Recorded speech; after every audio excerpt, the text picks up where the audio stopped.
नमस्कार मित्रांनो. तर परत एक नवीन मैदानचा अपडेट घेऊन आलोय. तर सगळ्यात आधी त्याआधी मित्रांनो, सगळ्या प्रेक्षकांना महाशिवरात्रीच्या हार्दिक हार्दिक शुभेच्छा मित्रांनो. आणि ह्याच महाशिवरात्रीचं औचित्य साधून मित्रांनो, तब्बल 15 वर्षानंतरनं कोरूची गावामध्ये भव्य दिव्य बैलगाडी शर्यतीचं आयोजन करण्यात आलेलं आहे. 15 वर्षानं का मित्रांनो, बरेच वर्षे शर्यतीची परंपरा या गावात चालत होती, परंतु त्यात खंड पडला. ती परंपरा थांबली गेली आणि त्यानंतरनं या आत्ताच्या नव्या पिढीनं आणि जुन्या लोकांनी सगळ्यांनी मिळून एकमत होऊन परत एकदा 15 वर्षानंतरनं शर्यतीचा खेळ या कोरची गावातील माळात रंगणार आहे मित्रांनो. तेच मैदान कशा पद्धतीने होणार आहे, किती गटांच्या मध्ये होणार आहे आणि त्याच्यामध्ये कोणकोणत्या गोष्टींचा उल्लेख असणार आहे, त्याच्याबद्दल आज आपल्याला गावकरी आणि शर्यत कमिटी आपल्यासोबत आहे. त्यांच्याशी आपण चर्चा करूया. या बघूया. नमस्कार. सगळ्यात आधी आपल्या प्रेक्षकांना तुमची ओळख सांगा. मी संतोष सकाराम भोरे, लोकनियुक्त सरपंच मौजे कोरोची, तालुका हातकणंगले, जिल्हा कोल्हापूर. बरोबर. आज कोरुचीमध्ये जे शर्यतीचं आयोजन केले तुम्ही सर्वांनी मिळून, हे कशा निमित्तानं आयोजन केलेलं आहे? खरं तर कोरोची हे एक ऐतिहासिक परंपरा असलेलं गाव आहे आणि ह्या गावाला शर्यतीची पंढरी म्हणून अगोदर ओळखलं जायचं. आणि खरं तर 15 वर्षानंतर आमच्या गावात हे परत बैलगाडीचा थरार या ठिकाणी आज या ठिकाणी अनुभवाला गावकऱ्यांना आणि पै पाहुण्याला मिळणार आहे. कारण 15 वर्षाच्या अगोदर या ठिकाणी रस्ते आमच्याकडे बैलगाड्याच्या शर्यती घेण्यासाठी उपलब्ध होते. ते सगळे रस्ते डांबरीकरण झाल्यामुळे आम्हाला रस्ता नव्हता. आणि खरं तर सौरभ पाटील युवा शक्ती असेल, रेसर ग्रुप कोरोची असेल आणि यात्रा कमिटी कोरोची यांच्या संयुक्त विद्यमानानं या ठिकाणी चव्हाणवाडीच्या या माळावरती भव्य दिव्य अशा बैलगाडीच्या शर्यतीचा थरार या यात्रेनिमित्त आम्ही घेणार आहोत. बरोबर. हे मैदान किती तारखेला होणार आहे, त्याची वेळ काय असणार आहे? 17 तारखेला सकाळी 9 वाजताचं या शर्यतीचा टायमिंग आहे, वेळ आहे. आणि हे खऱ्या अर्थानं हे शासनाच्या नियमावलीप्रमाणे हे मैदान होणार आहे. कारण आपण सगळ्या त्याच ठिकाणी शासकीय असणाऱ्या परवानग्या या ठिकाणी घेतलेल्या आहेत आणि शासकीय नियमाप्रमाणे हे मैदान करेक्ट या ठिकाणी होणार आहे. बरोबर. तर ही शर्यत किती गटांच्या मध्ये तुम्ही आयोजन केले? कोणकोणते गटांचा समावेश असणार आहे याच्यामध्ये? याच्यामध्ये जनरल आदत आहे, आदत दुस्सा आहे, दुस्सा चौसा आहे, त्याच्याबरोबर जनरल गट आहे आणि गावगणना आणि बिंदाती आहे, गावगंडी असं या गटामध्ये ही शर्यत आम्ही विभागून सोडणार आहे. बरोबर. जनरल अ गटाचं आयोजन केले का जनरल ब गटाचं? आम्ही जनरल ब गटाचं आयोजन केले. ह्या वर्षी आमचं पहिलंच वर्ष 15 वर्षानंतर पहिलंच वर्ष असल्यामुळं आम्ही शर्यत सुरू थोडी कमी याची घेतल्या, परंतु भविष्यात पुढच्या यात्रेला नक्कीच या ठिकाणी एक मोठं भव्य दिव्य 51,000 ते 1 लाख रुपयाचं मैदान आमचं घ्यायचा मानस आहे. बरोबर. हे मैदान कोणत्या ठिकाणी होणार कोरुचीमध्ये? चव्हाणवाडीच्या माळावरती होणार आहे हे मैदान. आणि या चव्हाणवाडीच्या माळावरून पलीकडे असणाऱ्या उगळे माळ्यापासून ते आत असणाऱ्या टावरला वळून परत असं रिटर्न हे मैदान परत ह्या ठिकाणी येणार आहे. बरोबर. गाड्या ह्या ज्या सुटणार आहेत या किती किलोमीटर जाऊन येऊन अंतर किती किलोमीटर भरतोय? एक 5 किलोमीटर शासनाच्या नियमाप्रमाणे त्या नियमाप्रमाणे हे मैदान सुटणार आहे. बरोबर. तरी पण अंदाजे अंतर किती होते हे सगळं? 3-3.5 किलोमीटर. बरोबर. आणि संपूर्ण सगळं माळ आहे? सगळा माळ आहे, सगळा संपूर्ण पूर्ण माळ आहे. फक्त डांबरी क्रॉस करून पलीकडे जायचं आहे. म्हणजे आडवा डांबर आहे तेवढा पास करून पलीकडे जायचं आहे. बरोबर. ह्याच्यामध्ये प्रत्येक गटासाठी प्रवेश फी किती आकारली जाणार आहे, कशी पद्धत आहे? 10%. 10% म्हणजे रेग्युलर सगळीकडे रेग्युलर. बरोबर.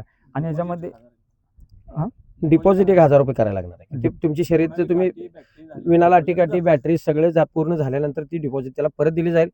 आणि माझं खरं तर शर्यतीतल्या बैलगाडी ड्रायव्हर, किन्नर आणि मालकांना आमची विनंती आहे, जर कोणी बॅटरी किंवा बैलांना मारहाण, मोटरसायकल मेजॉरिटी ढकली केला तर त्याची गाडी तर आम्ही रद्द करणारच आहोत, पण त्याच्यावरती आम्ही शासकीय नियमाप्रमाणे गुन्हा देखील या ठिकाणी दाखल करणार आहोत. याची सगळ्या बैलगाडी चालक मालकांनी नोंद घ्यावी. आणि या ठिकाणी आम्ही या शर्यतीसाठी ड्रोनची व्यवस्था देखील केलेली आहे. ड्रोन बघूनच आपण सगळे नंबर काढणार आहोत. बरोबर. म्हणजे ड्रोन मध्ये बघून अशा पद्धतीने गाडी नियमानुसार जी गाडी पळायला असेल तरच बक्षीस करणार. आणि जर त्याने समजा जाणून बुजून केला असेल तर गाडी तिची कॅन्सल तर केलीच जाईल, पण त्याच्यावरती आम्ही शासकीय नियमाप्रमाणे गुन्हा देखील जाणार, कारण मुख्य जनावरांवरती अत्याचार केला म्हणून आम्ही त्याच्यावर गुन्हा सुद्धा दाखल करणार. त्याच्यामुळे चालक मालकांना याची नोंद घेऊनच आपली गाडी या ठिकाणी शर्यतीमध्ये यायचं आहे. ओके. आणखी काही नियमावली तुम्ही बनवल्या याच्यासाठी काही खास? आता उद्या या ठिकाणी 17 तारखेला सकाळी आमचे गावातले प्रमुख पंच असणार आहेत. पंचांच्या बरोबर 50-100 मुलांची या ठिकाणी टी शर्ट घालून पंच कमिटी म्हणून मॅनेजमेंट करण्यासाठी आमची टीम असणार आहे. त्याचबरोबर कलर असतील, येथे सोडायची व्यवस्था असेल, नंबर धरायची व्यवस्था असेल, हे आमच्याकडे तज्ज्ञ पंच म्हणून काही पंच कमिटी आहे ती काम करेल. त्याचबरोबर मोटरसायकलना सगळा या ठिकाणी बंदोबस्तात सदरच्या गाड्या शर्यतीचं आम्ही परफेक्ट नियोजन करणार आहोत. तर मित्रांनो, कशा पद्धतीने हे मैदान होणार आहे ह्याच्याबद्दल आता साहेबांनी आपल्याला सांगितलेलं आहे. तरी पण आज बरेचसे गावकरी आणि शर्यत कमिटी आपल्यासोबत आहेत. त्यांना विचारूया की मैदानबद्दलची थोडी माहिती. साहेब नमस्कार. नमस्कार. आपली ओळख? मी सौरभ पाटील, कोरोचीचा रहिवासी आणि एक सामाजिक कार्यकर्ता म्हणून आता पुढे यायला लागलोय. बरं. काय सांगाल, आज 15 वर्षानंतर खंडित पडलेली जी परंपरा आहे, ही परत एकदा चालू होती आपल्या गावामध्ये, त्याबद्दल काय सांगाल? कोरोची तसं बघितलं तर जुनं मूळचं जे गाव आहे हे खेडेगाव आहे आणि ह्या गावामध्ये आधी कुस्ती आणि शर्यती आणि पळणारी मुलं, कबड्डी असे सगळे जे आपल्या महाराष्ट्रातले मूळ जे खेळ आहेत या खेळातनं गाव नावारूपाला आलेलं. मग ते कुठं तर आता थांबत चाललेलं ते परत एकदा आम्ही सगळी मिळून त्याला चालना द्यायची असं ठरवलंय. त्याला काय छोट्या मोठ्या गोष्टीमुळे जे थांबलेलं ते आता सगळेजण एकरूप होऊन ह्या वर्षीचं जे सगळ्यांच्या साथीनं चांगल्या पद्धतीनं पार पाडायचं आहे आणि त्यामुळं या जुन्या सगळ्या परंपरा ऊर्जित अवस्थेला आणून एक गावचं नाव कोरोचीचं असं खेळाच्या रूपातनं तरुणांच्याकडनं पुढे न्यायचं आहे आम्हाला, एवढंच सांगू. बरोबर. आणखी तुमच्या एक गावकरी किंवा एक समाजसेवक म्हणून काय अपेक्षा आहेत शर्यत शौकीनांच्याकडून आणि बैल मालकांच्याकडून? कारण की ही बऱ्याच वर्षानंतर परत परंपरा चालू व्हायला लागली. शर्यत शौकीनांचं पहिला अभिनंदन का करायला पाहिजे, ह्या शहरीकरणाच्या जाळ्यात ते वैरण आणून घालणे, त्याला पट्टा दाखवणे, शर्यतीचं त्याच्याकडनं हे कसरत करून घेणे, ह्या गोष्टी एवढ्या सोप्या नाहीत. मग त्यांना ते एक व्यासपीठ मिळायलाच पाहिजे आपल्या गावच्या ठिकाणी, कारण त्यांचे ते कष्ट आहेत त्याच्या मागचे आणि त्यांनी ती जपा लागल्यात. बरोबर. ठीक. तर मित्रांनो, बऱ्याच गोष्टी अजून आहेत. साहेब नमस्कार. नमस्ते. आपली ओळख? मी देवानंद बापूस कांबळे, माजी जिल्हा परिषद सदस्य कोरोची. तुम्ही काय सांगताय ह्या परंपरेबद्दल? ज्या पद्धतीने सरपंचाने आपल्या मनोगत आता सांगितलं की 15 वर्षानंतर या गावामध्ये ज्या शर्यती व्हायला लागल्या ते गावाच्या अनुषंगाने त्याचबरोबर गावाच्या आजूबाजूच्या दृष्टिकोनातून फार मोठं योगदान आहे. ज्या पद्धतीनं म्हणजे ज्या शर्यती आहेत त्या विना लाटी आहेत.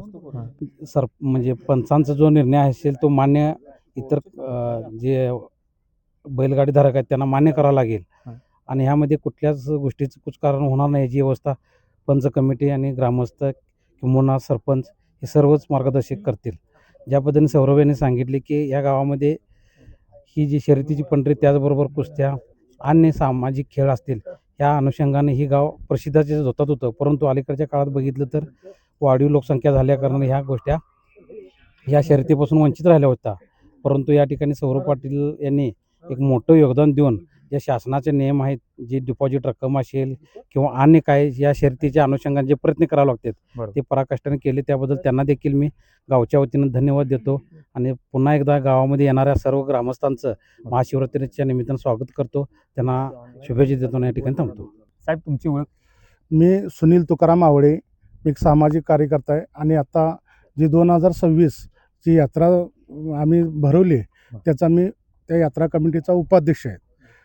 आता मी थोडक्यात बोलतो आणि मग तुम्ही प्रश्न विचारा की खरोखर ह्या बरेच वर्षानंतर आम्हाला ह्या शर्यतीचा आनंद बघायला मिळणार आहे. ह्या गावामध्ये बऱ्याच वर्षापासून हे गाव वंचित होतं की आम्हाला त्या गोष्टीचा अनुभव किंवा बघायला मिळाला नाही. तर ह्या लोकांनी मग सौरभ पाटलाच्या माध्यमात असू दे, मोरे असू देत, त्यांचं सगळं ते ग्रुप, आमचा अभिगुरव, पिंटू पवळे, राजू आशिष पाटील, राजू पाटील, हे रवी गुरव, ह्या सगळ्यांनी, ही सगळी तरुण मंडळांनी या मंडळींनी ह्या गावामध्ये एक वेगळ्या पद्धतीचं नाही शर्यत, बैलगाड्यांचा शर्यत एक वेगळ्या पद्धतीने घ्यायचं ठरवलं आणि ते ऐकून आम्हाला बरं वाटलं. ते तो फक्त शासनाच्या नियमानं ही शर्यत होणार आहे आणि ह्या शर्यतीत चांगल्या पद्धतीने नाही प्रत्येकानं अनुभव घ्यावा.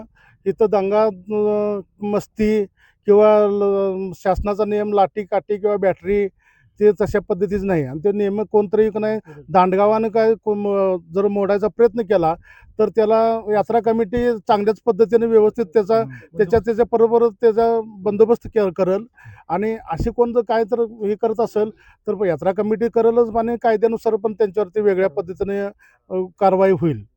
तर ह्यामध्ये ऑनलाईन पण आता नोंदणी चालू आहेत, त्या ऑनलाईनच्या नोंदणी पण त्यांनी करावी, प्राधान्य आहे ऑनलाईनला. तर त्या ऑनलाईन पद्धतीने पण नोंदणी करावी आणि सगळ्यांनी पूर्ण माळामध्ये आहे हे मैदान. बघितलं तर म्हणजे जर दाखवलं तर नंतर त्यांनी दाखवतील. तर पूर्ण मैदानात आणि एकदम व्यवस्थित आहे. ऑनलाईन तुम्ही ज्यांना करतील पहिला त्यांना प्राधान्य दिलं जाईल. पण एवढंच काय, यामध्ये बाकीचं काय स्वरूप किंवा राजकारणाचा भाग आणून इथं विनाकारण का नाही कुस्तीची मस्ती काय कोणी करण्याचा प्रयत्न करू नका. त्याला आम्ही एकदम समर्थ आहे. तर जशा तसं उत्तर दिलं जाईल. आणि परत एकदा ह्या सगळ्यांचा आभार मानतो आणि एवढंच माझा विचार थांबवतो. तुम्ही काय सांगताय ह्या शर्यतीबद्दल कोरची गावची? कोरुज गावची शर्यत ही भरपूर 3-4 डोळ्यांच्यापासून परंपरा चालत आलेली आहे. काही कारणास्तव जरा थोडा वेळ मध्ये गॅप होता. आता परत आम्ही मी स्वतः बैल मालक आहे, माझे सहकारी आहेत. कोरुजीतली सगळी बैल आमच्या मित्र परिवारांची आहेत, त्यामुळे एकमेक असा विरोध वगैरे काही नाही. आणि आम्ही सगळीजण मिळून एक म्हणजे आपल्या हातमध्ये तालुक्यात धरा, कोल्हापूरच्यात राहू दे, असं मैदान म्हणजे उत्सुक किंवा चांगल्या पद्धतीनं किंवा नाव घेण्यासारखं आमच्या गावाचं असं सादर करणार आहे. आणि विना लाटीकाठी विना सगळे म्हणजे मेजॉरिटी होणार, बाकीच्या सगळ्या गोष्टी व्यवस्थित होणार. आणि आम्ही सुद्धा बैल म्हणजे आणून एक सज्ज आहे, काय अडचण नाही त्याला. बरोबर. आज तुम्ही आज एक तुम्ही बैल मालक आहे. हो. बऱ्याच ठिकाणी बऱ्याच गावांमध्ये तुम्ही शर्यतीसाठी सहभाग घेतलाय. होय. बरोबर. तिथले नियम आणि आज गावातल्या ज्या शर्यत कमिटीने ज्या नियम घातलेत याच्यामध्ये तुम्हाला कोणता बदल करावा असं बदल वाटतं असा किंवा नाही. काय वाटतं? बदल असा फारसा काही नाही. प्रत्येक जण नियमाटी घालतोयच, परंतु आमच्या गावची जी पंच कमिटी आहे ती जबरदस्त आणि पूर्ण तयारीची आहे. त्यामुळे आम्ही मैदान हे करेक्टच घेणार. इतर गावांचं मी काय कुठल्या गावाचं नाव घेऊ शकत नाही. तिथं पंच म्हणजे हे असतील, साधे असतील किंवा ग बसणारे असतील. आमच्या गावात तसं होणार नाही. आमच्या गावात करेक्टच होणार. आणि पंच हे म्हणजे हेच आहेत, जबरदस्तच आहेत, त्या हिशोबानेच होणार. आज मालक म्हणून एक मालक आणि आज तुम्ही या गावचे गावकरी म्हणून यात्रा कमिटीमध्ये पण तुमचा सहभाग आहे. आज तर काय सांगताय या व्हिडिओच्या माध्यमातून संदेश सगळ्यांना? संदेश कुठलीही कला जोपासायची असत्या, कला मोडायची नसत्या. आम्ही ती जिवंत ठेवायचा प्रयत्न केले. कोरुजी गावाचं आमच्या गाव हे महाराष्ट्रात 1 नंबरला यावं किंवा कुठली तरी कोरुजीतली बैल चांगली पळाल्यात असं नाव आमचं गावाचं व्हावं यासाठी आम्ही प्रयत्न करायला लागलोय. रात्रंदिवस म्हणजे जनावरांची सेवा करून किंवा कुठेतरी बाहेर नेऊन पळवून करून असं. त्यात आमचे सरपंच साहेबांचं सुद्धा एक बैल आहे काय. त्यामुळं हे गाव शर्यत ही कला जिवंत ठेवायसाठी प्रयत्न करायला लागले. तोच विषय, दुसरं काय. साहेब नमस्कार. नमस्ते. सगळ्यात आधी आपल्या प्रेक्षकांना तुमची पण ओळख सांगा. माझं नाव सावकर हेगडे, मी कोरजी गावचा पोलीस पाटील आहे. बरोबर. तुम्ही काय सांगाल ह्या शर्यतीबद्दल गावच्या? जवळजवळ 15 ते 20 वर्षापासून खंडित होती. काय तर शासनाच्या नियमाप्रमाणे म्हणजे पेटानं जी दाखल केलं की बाबा मुख्या प्राण्यांचा हाल होते, त्यांचं त्यासनी त्रास होतोय, त्यामुळे ती बंद केली. आता बंदीच्या महाराष्ट्र शासनाने ती उठवलेली आहे. आणि जे काय आम्ही आता जी शर्यती भरवली आहे त्या नियमाप्रमाणेच असणार आहेत. विना लाटीकाठी, बॅटरी आणि जर केलं आणि जरी कोण गाडीवान असू दे किंवा त्यांचे सहकारी मित्र येणारे असू द्यात, तिने कोणी आगाऊपणा केली तरी आम्ही जशा तसं त्यासनी उत्तर देणार आहे. बाकीच्या गावचं आम्ही काही सांगू शकणार नाही. खरं आमच्या कोरजी गावात 15 ते 20 वर्षानंतर ही शर्यती आहे, त्यामुळं आम्ही हे कडकच असणार आहे. इथं नियम आमचं सगळं आमचा नियम आहे आणि आमचं जे निकाल असणार आहे ती पंचायत निर्णय हे अखेरचाच असणार आहे. त्यामुळे कुणीही काही आगाऊपणा करता कामा नये. तर मित्रांनो, कशा पद्धतीनं कोरजी गावातली 15 वर्षानंतर जी परत जी शर्यत चालू होणार आहे ती कशा पद्धतीने होणार आहे, त्याच्यामध्ये गट कोणते कोणते असणार आहेत व पट्टा कसा असणार आहे हे व्हिडिओच्या शेवटी तुम्हाला बघायला मिळेल. तर मित्रांनो, रान सगळं मऊ रान आहे आणि बैलांना पळण्याजोगं आहे. परत फक्त एक मित्रांनो थोडासा डांबरे आहे, तेवढा पास करून फक्त पलीकडे जायचा एवढाच डांबराचा विषय. जर मित्रांनो 1 नंबर असं मैदान आहे. तर ह्या मित्रांनो मैदानाला सगळ्यांनी येऊन सहकार्य करा आणि जास्तीत जास्त आनंदाचा लाभ घ्या. धन्यवाद.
नमस्कार. आमच्या या शर्यत चौकणीच्या पंच कमिटीचे अध्यक्ष विजय मोरे तुम्हाला एक दोन शब्द सांगतील. नमस्कार, मी विजय मोरे. सर्व शर्यत मित्रांना माझी विनंती आहे की कोरोचीचा पट्टा हा पूर्ण माळात आहे. सुटल्यापासून कलरपर्यंत संपूर्ण माळाचा पट्टा आहे. तरी सर्व शर्यत्यांनी ह्यांनी यावं ही सर्व शर्यत शौकीनांना माझी विनंती आहे की कोणीही ढकली, मेजॉरिटी किंवा अथवा काठी याचा वापर करू नये. पूर्ण माळाचा पट्टा आहे, त्यामुळं सर्वांनी यावी ही सर्वांना विनंती. आणि सगळ्यांना एक विनंती आहे, या पट्ट्यावर एकाला तुम्ही 9-10 गाड्या एकदम इझी पडतात. त्यामुळं कोणीही शर्यत शौकीनी गाडीत मालकाने किंवा गाडी ड्रायव्हराने कोणतेही कसल्याही आगाऊपणा करायचं नाही. ड्रोनची व्यवस्था आम्ही केलेली आहे. जर तसं काय दिसल्यास तर त्याच्यावर कारवाई करण्यात येईल आणि त्याचा नंबर खाट करण्यात येईल. पूर्णपणे हा माळाचा पट्टा आहे आणि माळाचा पट्टा असल्यामुळं आम्ही या पंच कमिटीने ड्रोनची व्यवस्था केलेली आहे. तरी त्याची सर्वांनी नोंद घेऊन सर्वांनी इथं हजर राहावे आणि आम्हाला सहकार्य करावे. कारण आम्ही 10-15 वर्ष झाले शर्त्या घेतलेल्या नाहीत, आता सुरुवात केलेली आहे. तरी सर्वांनी येऊन आम्हाला सहकार्य करावे अशी विनंती.